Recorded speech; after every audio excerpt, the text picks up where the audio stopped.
अरे अमावा महुआ के झूमे डरिया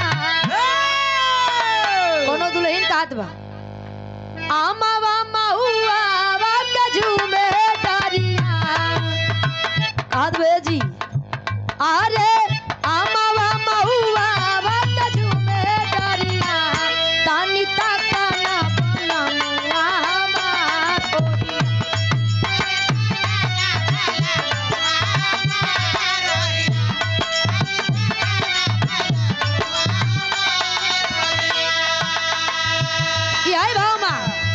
अरे ज्यादा 5 मिनट बंद होला बोलिया काहे ज्यादा 5 मिनट बंद होला बोलिया सेठ रुपिया के बदले मांगला मतिया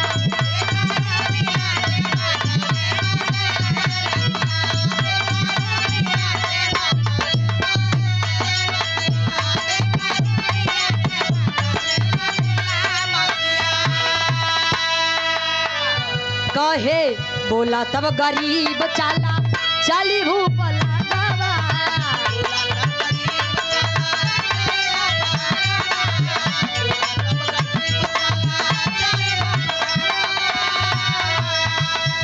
अरे फैसला करा के माता दाई देव तो हाथा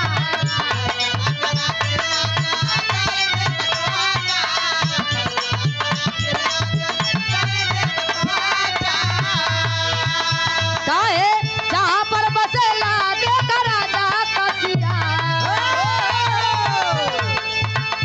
अरे जहाँ पर बसेला देख राजा कसिया सेठ रुपिया के बदले मांगेला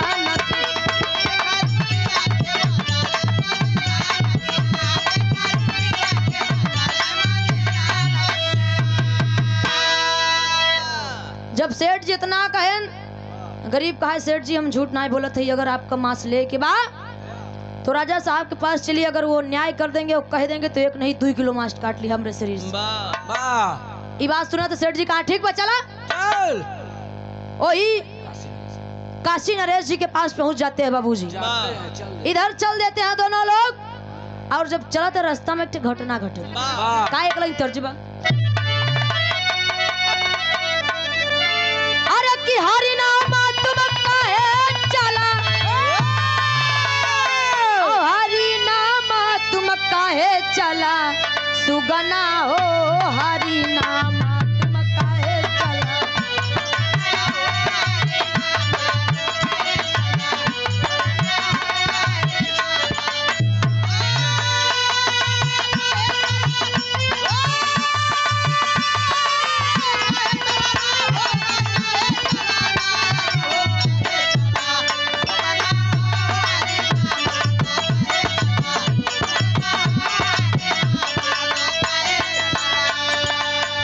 लेकिन है भाव कहना अरे दुल्हन बोलाई चला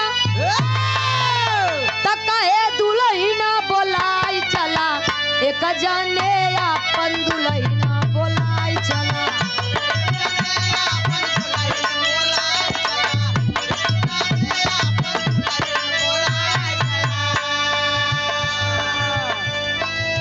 रही हम से ठान दिहले झगड़िया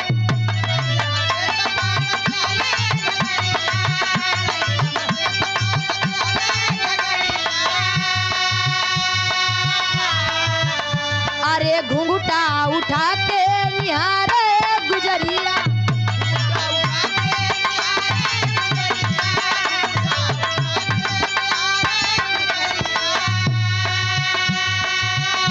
अरे गिर गई अड़ुक के काहे गिर गई अड़ुक के वो के गर्भ नसाई गला एक जाने अपन दुल्हन बोलाई चला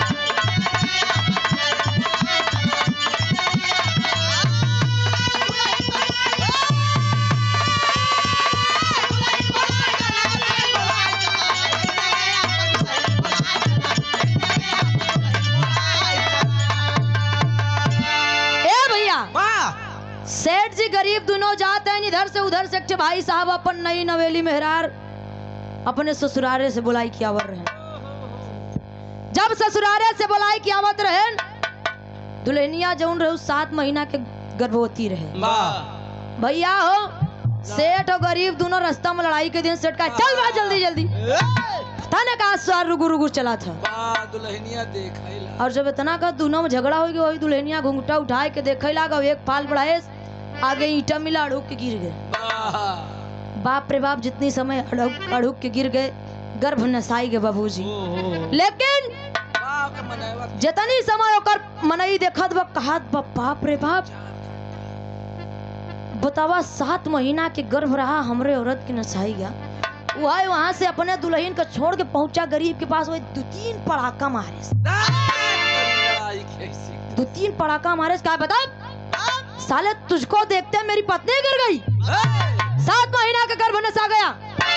अब चल के हमरे बेटवा जिलाए दा, नहीं समझ ला हमसे बुरा होई ना।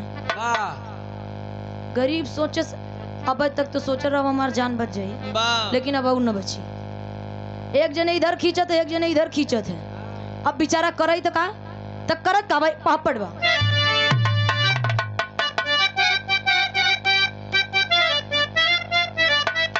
अरे ईचा खींची में मचगावा, अरे कि तूफानवा रहिया बीच में, कहे ईचा खींची में मचगावा तूफानवा रहिया बीच में। अब गरीब सोचई अब ना बची परनवा रहिया बीच में।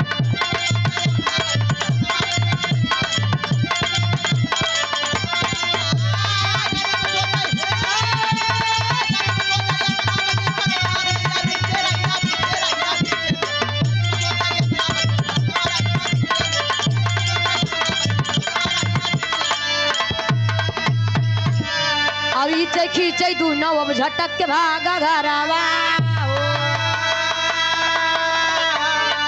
अटारे नाही टरे जो विधाता लिखेबा मथावा। अरे एक खाई पे चढ़ के जाके, अरे कि कूद रहिया बीचे में, अरे एक खाई पे चढ़ के जाके कूद रहिया बीचे में। अब मरगा बुढ़वा करत रहा मैदानवा रहिया पीछे में।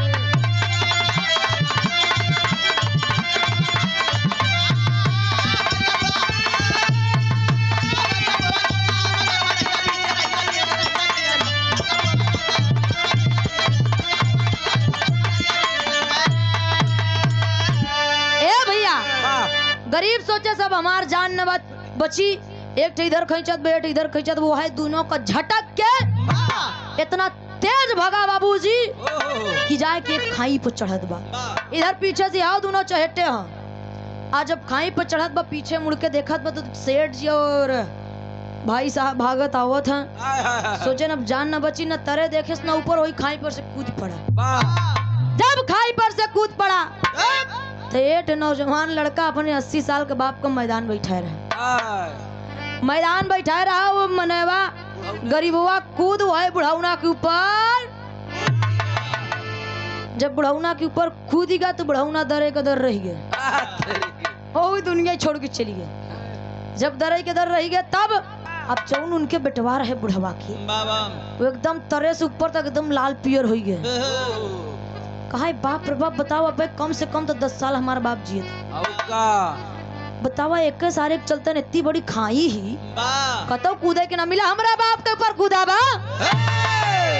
ओ पकड़ के कालर गरीब के 2 तमाचा मारे। जब वो 2 तमाचा मारे तो अभी तक 2 ठे 3 ठे हो गए। 3 ठे पकड़ के लेके चल दे राजा साहब के पास।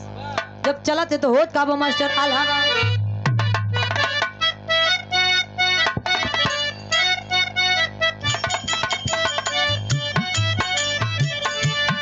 अरे एक हाथवा पकड़े 2 नौजवानवा है भैया।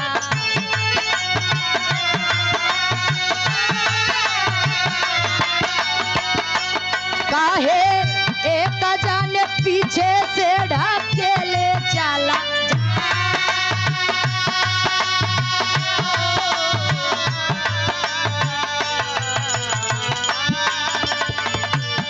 अरे जाई के पहुंचा गई काशी के दुआरिया भैया।